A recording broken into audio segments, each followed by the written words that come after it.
এটা হলো হাওড়া জেলার শ্যামপুর থানার অন্তর্গত এমনই একটি জায়গা যেখানে শিল্পপ্রেমী মানুষরা এসে অবশ্যই মন হারাবেন।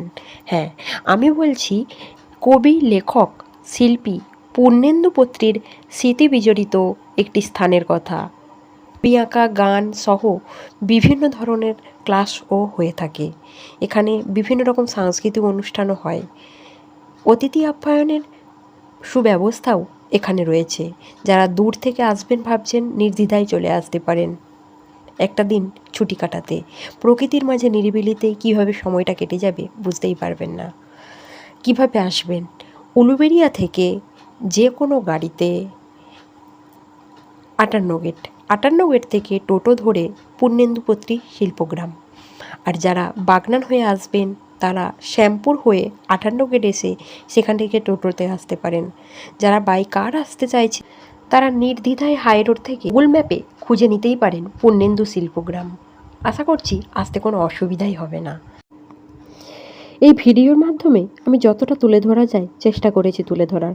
আপনাদের যদি মনে কোনো সংশয় হয়ে থাকে নির্দ্বিধায় আমাকে করতে পারেন।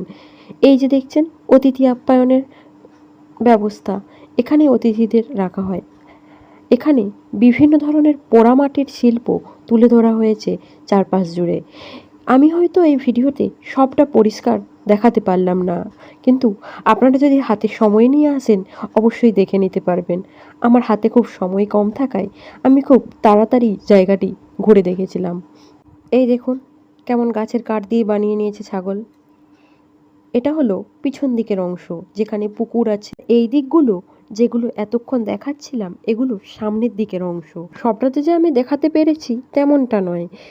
কয়েকদিন এক নাগাড়ে বৃষ্টি হওয়ায় চারপাশ ভীষণ শ্যাওলা পড়েছিল, তাই আমি সেইভাবে ঘুরতে পারলাম না। এই যে আমি এখন উপস্থিত হয়েছি পূর্ণেন্দু স্মৃতি মুক্তমঞ্চ। এখানে প্রত্যেকদিন বাচ্চারা বোধহয় ক্লাস করে। বিভিন্ন ধরনের হাতের কাজের নিদর্শন আমি দেখলাম। তারা বিভিন্ন মাটির কাজ বানিয়েছে, কাগজ কেটে ক্রাফট বানিয়েছে, যেগুলো ওখানে রয়েছে। আর এই দিকটাই হলো অতিথিশালা।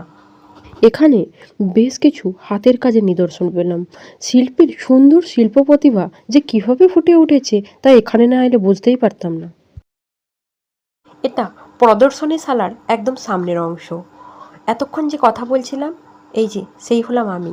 দেখুন কেমন ছবি তুলতে বসে গিয়েছি। এমন নির্মল পরিবেশে বেশ ভালোই লাগছে। তাহলে আজ এই পর্যন্তই। ফিরবো অন্য কোনো ভিডিওতে অন্য কোনো দিন। আপনারা কারা কারা এই জায়গাটা ঘুরে গেছেন জানাতে পারেন, আর যারা আসেননি অবশ্যই আসুন। আমি খুবই কমই ভিডিও বানাই, তাই আপনারা যদি আমার পাশে থাকেন আমার খুব ভালো লাগবে। আপনাদের